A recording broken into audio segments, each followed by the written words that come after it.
몰래 뒤따라가요. 그래서 하퍼가 더 하우스에 들어가는 걸 보고 몰래 들어갔다가,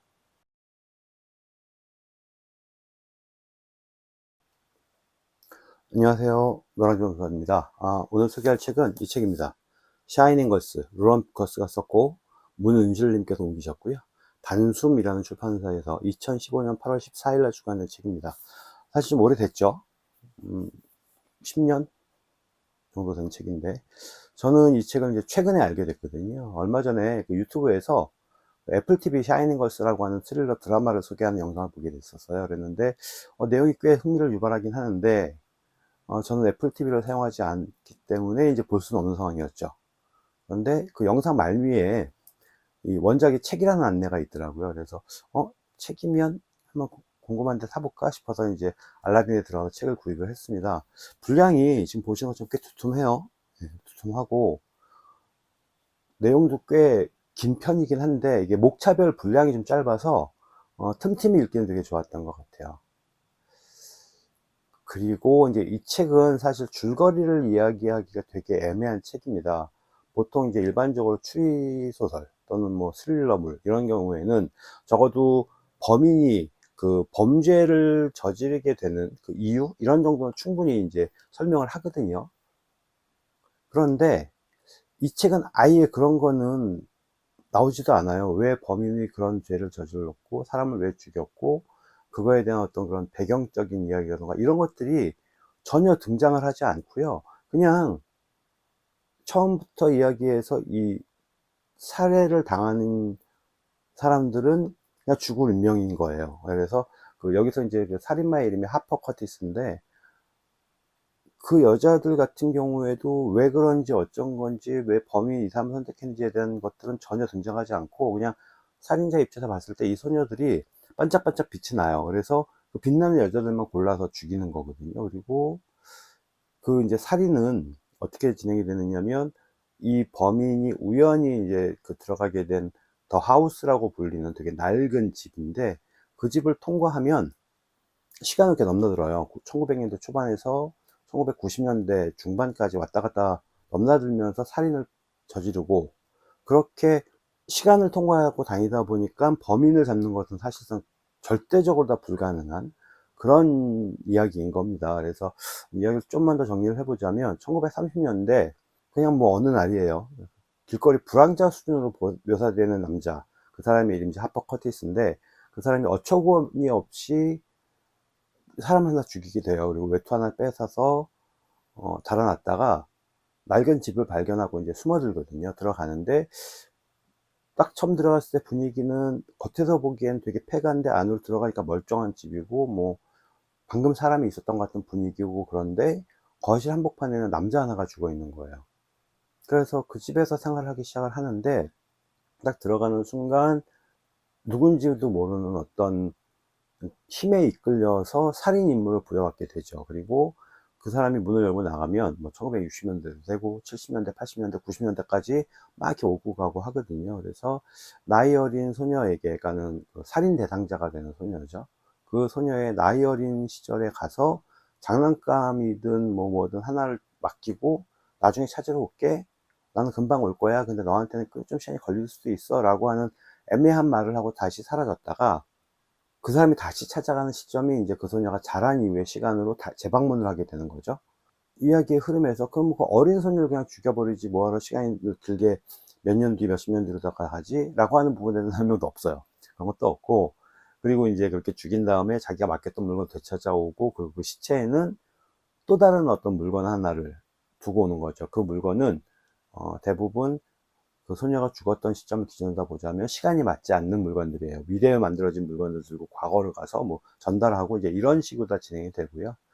이제 그러던 중에 그 하퍼가 죽였는데, 죽였다고 생각을 했는데 죽지 않은, 그래서 겨우 목숨을 부지한 여주인공, 그 커비 미즈라치라고 하는 이름으로 나오는데, 그 여자가 대학 생활을 하면서 신문사의 인턴으로다가 일을 하게 되거든요. 그러면서 사실은 이제 스포츠부에서 일을 하는데, 정작 본인의 관심은 자기를 죽이려 했던 살인범이 연쇄살인범이라고 생각을 하고, 그 살인범에 관련된 자료를 꾸준히 찾는 그런 이야기가 나오거든요. 그래서 그 반짝반짝 빛나던 소녀들이 여기저기에서 비슷한 수법으로 살해당하면서 당연히 이제 범인을 찾은 방법은 없고, 그러다 보니까 경찰들도 사실 뭐 어쩔 수 없이 손을 놓는 거나 마찬가지인 상황이 되고, 이야기가 거의 대부분이 그런 이야기들로 전개가 되거든요. 그래서 이 챕터별 분량이 짧기 때문에 읽는데 크게 지장이 없고, 그 이야기도 그냥 쭉 진행이 되는데 좀 지루하긴 했어요. 사람 죽이는 장면들인데 이걸 텍스트만 읽다 보니까 좀 지루하긴 했습니다. 근데 그러다가 커비가 드디어 하퍼를 발견을 했는데, 보는 순간 저 사람이구나 라고 생각을 해서 몰래 뒤따라가요. 그래서 하퍼가 더 하우스에 들어가는 걸 보고 몰래 들어갔다가 겨우겨우 탈출을 하고, 자신의 이야기를 믿어줄 사람이 없는 거죠. 그러다 보니까 그나마 사수였던 그 대선배인 그 기자 댄하고 같이 그 집을 숨어들고, 그래서 댄이 이제 하퍼하고 몸싸움을 하게 되고, 그러면서 거기서 이제 어떤 장면으로 묘사가 되느냐면, 여름이었거든요. 여름이었는데 몸싸움을 하다가 이제 그 충격으로 다 현관문을 열고 나갔어요. 나가는데 갑자기 눈 덮인 겨울. 그러니까 시간 여행을 하면서 겨울 계절로 간 거죠. 거기서 싸우고 뭐 이런 얘기들이 나오게 되고, 그러다가 결국에는 이제 커비가 쏜 총에 맞아서 하퍼는 죽고, 그렇게 이제 사건이 끝나는 걸로 나오거든요. 이 이야기에서 그 더 하우스를 통해서 갈 수 있는 시간이, 이 남자 주인공, 그쵸? 그 살인범 남자 주인공이 살던 시대는 1930년대 초반인데, 이 사람이 갈 수 있는 시간의 최대치는 1992년인가 그래요. 그래서 왜 그때까지만 갈 수 있는지에 대한 설명이 명확하게 나오지 않고요. 어쨌든 그렇게 왔다 갔다 하면서 사람을 죽이고 이렇게 나오는데, 사실 이런 이야기라고 한다면 그 더 하우스의 비밀이 뭔지, 그 죽여야 할 소녀들은 어떤 기준에 의해 선택이 되는지, 그리고 하퍼는 어떻게 해서 그 소녀들이 반짝반짝 빛나는 모습을 알아볼 수 있는지, 그리고 그 반짝인다라고 하는 게 어떤 의미인지, 그 다음에 뭐 왜 그 소녀들이 죽어야 하는지, 그리고 커비는 오랜 시간이 지나서 하퍼를 어떻게 하느냐 알아보고 비밀까지 모조리 알게 되는지, 그런 내용들에 대한 설명이, 디테일한 설명이 전혀 없어요. 이 두터운 책이 그런 설명이 전혀 없이 진행이 되다 보니까 이야기를 이렇게까지 한다고? 라는 생각이 좀 들면서 무슨 생각했냐면, 머리 아픈 어떤 구조적인 것들, 서사적인 부분들은 작가가 생각하고 싶지 않았던 거 아닌가 라는 생각이 좀 들었습니다. 그러면서 이제 제가 생각했던 건 뭐였냐면, 그게 작가의 의도였는지 모르겠는데, 책을 읽으면서 그 능력 있고 세상에 긍정적인 영향을 줄 수 있는 그런 소녀들이 살해 대상이 아니었을까라는 생각을 좀 하게 됐고요. 그렇다고 해서 물론 그 소녀들이 죽어야 한다는 어떤 당위성 이런 것들, 어떤 정당성 이런 것들은 전혀 상상이 되지 않는 거죠. 그러면서 제가 생각했던 건 뭐가 있었냐면, 어쩌면 그 더 하우스가 남존여비, 그래서 여자에 의해서 세상이 바뀌는 걸 용납할 수 없어, 뭐 이런 삐뚤어진 뭐 이런 것들에 대한 집합체 결정체인가 뭐 이런 생각이 좀 들기도 했습니다. 사실 책을 읽고 난 다음에 유튜브에 있는 그 애플 TV 시리즈 처음에 봤던 영상은 되게 짤막하게 나온 거였었고, 그래서 좀 더 길게 나온 영상 좀 찾아봤거든요. 그래서 어떤 내용인지 이 책하고 좀 비교가 될 만한 것들을 찾아봤는데, 물론 가장 좋은 방법은 애플 TV를 통해서 정상적으로 그 드라마를 보는 거겠지만, 그건 좀 아닌 것 같아서, 굳이 그것 때문에 애플 계정을 만들 이유는 없을 것 같아서 일단 유튜브 영상을 다 봤습니다. 그래서 제가 유튜브 영상에서 본 내용을 기준으로 다 얘기를 하자면 이렇습니다. 이 영상은 그 디카프리오가 만든 그 제작사가 있나 봐요. 거기서 제작했다고 하고요. 책하고 좀 전개하는 게 좀 방식이 다르더라고요. 그런 게 좀 눈에 띄었는데, 책에서는 그냥 단지 그 살인자인 하퍼가 문을 열고 나가고, 그 다음에 살인사건을 저지르고 들어오고, 뭐 이렇게 시간을 이리저리 건너뛰는 것을 다 묘사를 하거든요.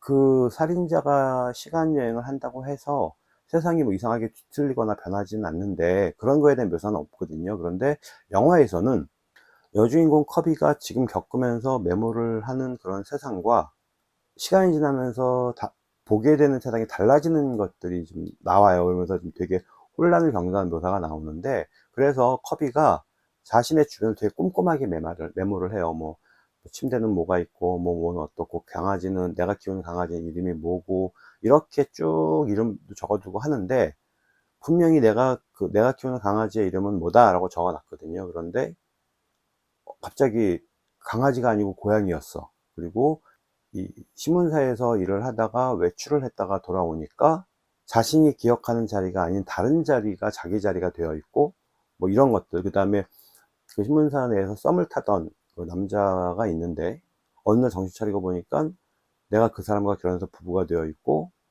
그 사람의 생일 선물을 사러 나갔다가 아무것도 안 사고 들어온 것처럼 묘사가 되기도 하고.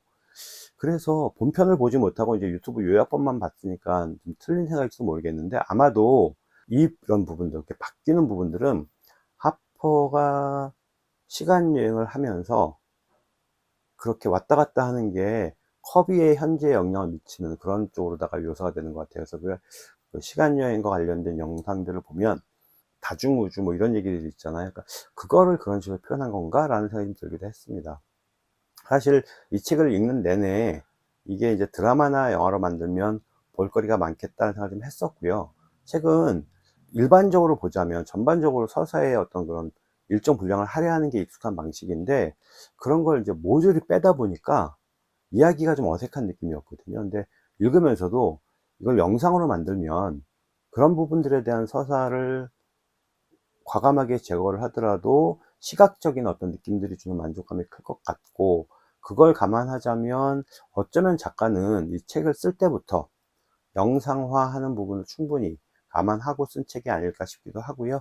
그런데 어쨌든 제가 유튜브에서 본 것만으로 얘기하는 건 너무 성급할지 모르겠습니다만, 애플 TV에 있는 드라마상에서의 샤이닝 걸스와 책에서 보는 느낌의 샤이닝 걸스는 조금 느낌이 좀 다르구나 라는 생각을 좀 했었습니다. 그래서 개인적으로는 사실 그렇게 친절하지 않은 소설이다 라는 생각을 좀 했었고, 지금까지 제가 읽었던 다른 책들과는 전혀 다른 전개 방식이고 줄거리를 이야기하기도 되게 어려운 그런 이야기여서 좀 색다른 그런 느낌을 좀 담았습니다. 그래서 기회가 되면 애플 TV를 한번 봐볼까 라는 생각이 들기도 한데, 사실 꼭 보고 싶어 라고 하는 만큼 땡기지는 않고요. 그렇게 봤습니다. 이 책은 그렇게 봤고요. 어, 일단 이 책을 쓴 로런 부커스라고 하는 작가가 어떤 사람인지 잠깐 볼까요? 소설, 시나리오, 그래픽 노블을 쓰는 작가래요. 그래서 다큐멘터리 제작도 하고, 다큐멘터리 제작자이고 저널리스트이기도 하답니다. 사이버 펑크 몫랜드로 선데이 타임즈 소설상을 받았고, 환상적인 소설 주 시티로 아서 시 클라크상을 수상했고, 그래픽 노블로는 페어리스트 더 히든 킹덤이라고 하는 작품이 있다고 합니다. 장르하고 매체에 구애받지 않는 그런 이야기꾼이라고 하고요. 남아프리카 공화국 케이프타운에서 남편, 딸과 함께 살고 있다고 합니다. 그리고 이 책을 옮긴 문은실님은 홍대 불어불문과를 졸업을 했고 전문 번역가로 활동하고 있다고 하고요. 옮긴 책으로는 호모사피엔스 퀴즈를 풀다 패러독스 논리학, 자연과학 상식사전, 나 누주드 10살 이혼녀, 그 여자의 살인법, 그리고 이분이 직접 쓴 책으로는 미드 100배 즐기기, 위트 상식사전 프라임 등이 있다고 합니다. 출판사에서 말하는 책 소개를 한번 읽어볼까요? 아서 시 클라크상을 수상한 작가 로런 부커스의 타임리프 스릴러. 2013년 영미권 출간 당시 나를 찾아줘의 들을 잇는 기대자로 큰 호평을 받으며 스릴러의 인기를 이어가는 데 성공했다. 작가 로런 부커스는 시간을 넘나드는 살인마라는 독특한 설정에 깊이 있는 시대적 통찰을 더해 누구도 흉내낼 수 없는 작품을 탄생시켰다. 대공황 시대의 시카고, 하퍼 커티스는 다른 시간을 향해 열려있는 더 하우스의 열쇠를 얻는다. 이 우연의 대가는 크다. 하퍼는 이제 가능성 넘치는 젊고 아름다운 여성들, 빛나는 소녀들을 죽여야만 한다. 그는 시간을 넘어 그들의 삶을 따라다니며 기회를 노리고 때가 되면 잔인한 방법으로 살해한다. 그러나 소녀들 중 하나인 커비 미즈라치가 극적으로 살아남고 하퍼는 불행히도 그 사실을 놓친다. 몇 년 뒤 자신의 사건을 취재한 신문사 인턴이 된 커비, 그녀는 자신이 살해당할 뻔했던 기억에 시달리면서도 한편으로는 끈질기게 그의 흔적을 더듬어 간다. 그리고 마침내 단서를 찾아내지만 그것은 존재 자체가 불가능한 것이었다 라고 합니다. 사실 이 책을 읽으면서 제가 아까 리뷰상에서 말을 안 했습니다만 좀 아쉬웠던 부분들 중에 하나가 뭐였냐면 번역상의 어색함들이 좀 있었던 것 같아요. 제가 지금 따로 체크해 놓지 않아서 어떤 표현들이 그렇다라고 말하긴 그렇습니다만, 번역가가 선택한 단어가 그렇게 익숙하지 않은 단어도 조금 있었던 것 같고, 그래서 조금 재미가 떨어지지 않을까라는 생각을 했습니다. 예, 그리고 일단 이 정도쯤이면 뭐 그런 거 저런 걸 떠나서 한 번쯤 읽어볼 만하다라는 생각을 좀 했고요. 더불어서 말씀드릴 수 있는 거는 이런 류의 어떤 소설들은 번역가를 닮아야 되지 않나? 물론 뭐 제가 원서를 읽어보지 않아서 원서는 어떤지 모르겠습니다만 어쨌든 문장이나 이런 것들이 좀 아쉬웠다라고 하는 부분들도 살짝 있었습니다. 이렇게 이 책 샤이닝 걸스를 소개하는 북리뷰였습니다. 감사합니다. 노랑잠수함이었습니다.